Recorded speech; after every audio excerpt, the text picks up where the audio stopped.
Best देश दिया गया जहां पर गोशेन देश जो था वो पूरा ग्रीन था। मिस्र देश में एक ऐसी, अगर आप मिस्र देश में जाएंगे तो वो पूरा एक आपको रेगिस्तान की तरह नजर आएगा। वहां एक नील नदी है जहां पर नील नदी के किनारे पे 97-95% पॉपुलेशन, और उस समय में तो 99% जो पॉपुलेशन थी वो नील नदी के किनारे रहती थी, और कोई रहने के लिए अच्छी जगह नहीं थी। और बाइबल कहती गोशेन देश जो था वो पूरी तरह से ग्रीनरी से भरा हुआ था, बावजूद इसके कि मिस्री लोग चरवाहों से घृणा करते थे, फिर भी उनको बेस्ट देश मिला।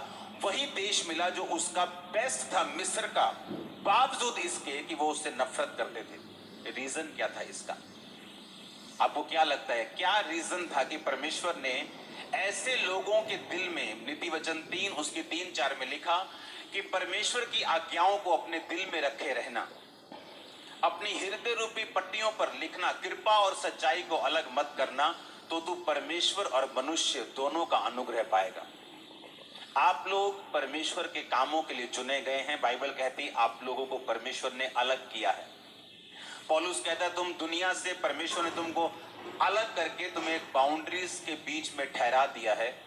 तुम स्वतंत्र तो हो, लेकिन वो सब काम नहीं कर सकते जो अन्य जाति लोग कर सकते हैं, क्योंकि परमेश्वर ने तुम्हें आजाद तो किया है, पर अपनी आजादी को पाप के लिए यूज नहीं करना।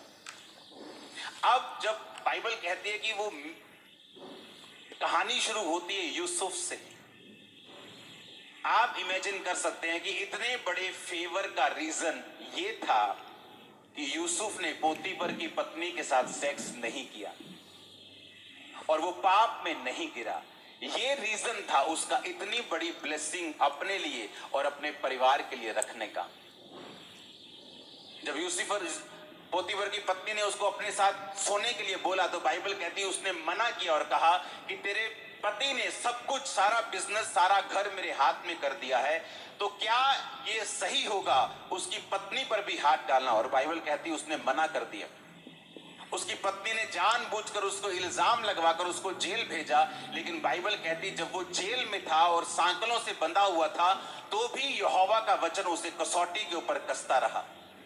क्या आप इमेजिन कर सकते हैं एक शरीर का काम आप और आपके परिवार और जनरेशन के नाश होने का कारण बन सकता है, और उसी शरीर के काम से फ्री होना आपकी और आपके जनरेशन की ब्लेसिंग का कारण भी बन सकता है।